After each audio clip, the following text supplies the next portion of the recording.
এটা এমন একটা জায়গা যেখানে বৃদ্ধ থেকে শিশু, ধনী গরিব নির্বিশেষে সবাই মাটি নিয়ে খেলছে। এখানে আসলে আমাদের সমস্ত চিন্তা, সমস্ত টেনশন দূর হয়ে যায়। এটি দাঁড়িয়ে আছে 84টি পিলারের ওপর।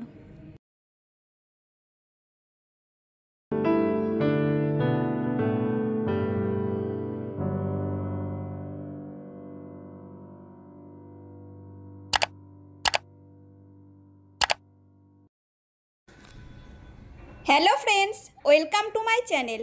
আমি আজকে চলে এসেছি গোকুলে 84 খাম্বা দর্শনে।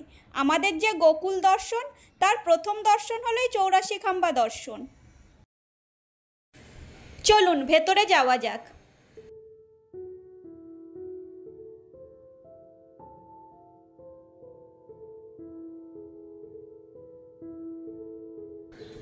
আমরা মন্দিরের ভেতরে চলে এসেছি। মন্দিরের পর্দা এখনো খোলা হয়নি, তাই একটু অপেক্ষা করতে হবে।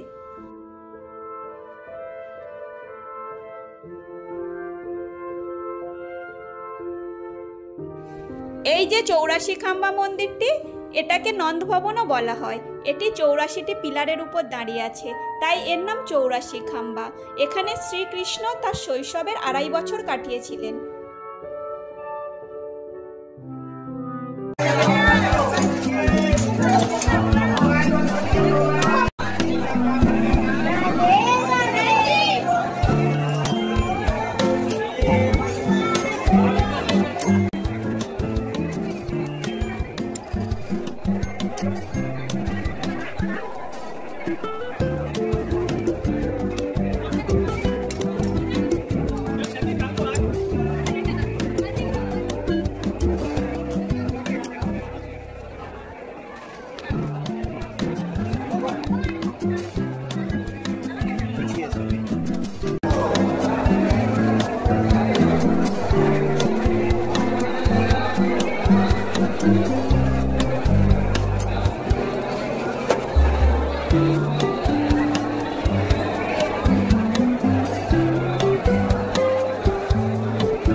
গোকুল দর্শনের প্রথমেই দেখলাম 84 খাম্বা।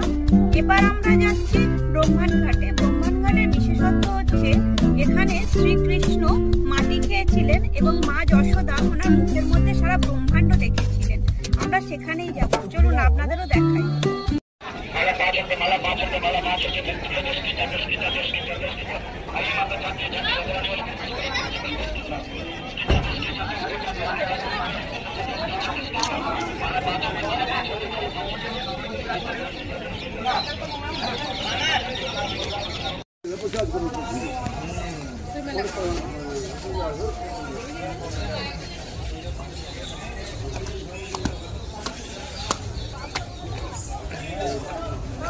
এখানে আমরা কিছুক্ষণ যমুনা নদীর সৌন্দর্য উপভোগ করলাম।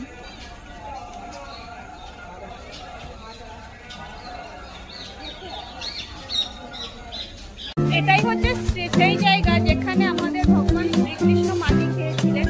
এটা মন্দির।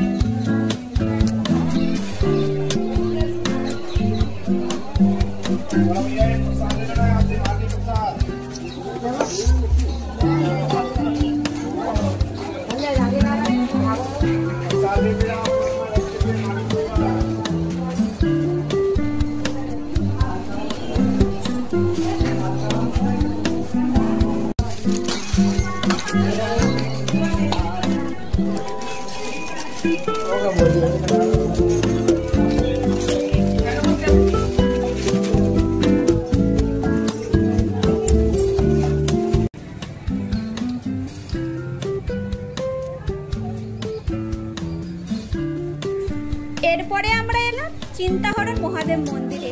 এখানে বলা হয় বাবা মহাদেব আমাদের সমস্ত চিন্তা টেনশনকে দূর করে দেন। এখানে এসে আমরা চিন্তামুক্ত হতে পারি। চলুন ভেতরে যাওয়া যাক।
এবার আমরা এসেছি রামান রেতি, যেখানে ভগবান শ্রীকৃষ্ণ খেলা করতেন। চলুন আপনাদের দেখাবো, এখানে প্রচুর। আমরা যাচ্ছি রামান রেতি।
এখানে এসে একটা আলাদা আনন্দ অনুভব করলাম। দেখলাম বাচ্চা বুড়ো ধনী গরিব নির্বিশেষে সবাই মাটি নিয়ে নিজেদের মতো খেলা করছে।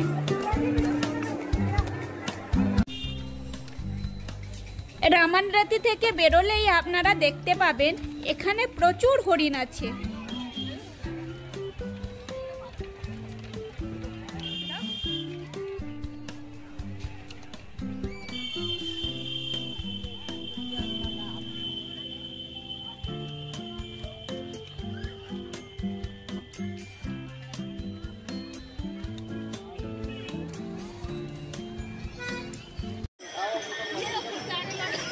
আজকে আমাদের মথুরা দর্শনের শেষ দর্শনীয় স্থান হলো শ্রীকৃষ্ণ জন্মভূমি।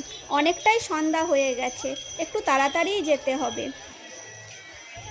এখানে ভেতরে ব্যাগ বা মোবাইল অ্যালাউ নেই।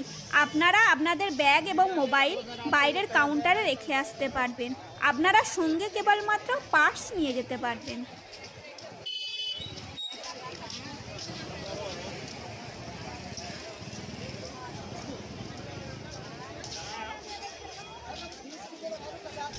ভেতরে যেহেতু মোবাইল অ্যালাউ নেই, তাই আমি বাইরে থেকেই শ্রীকৃষ্ণ জন্মভূমির প্রবেশদ্বারটা দেখিয়ে দিলাম।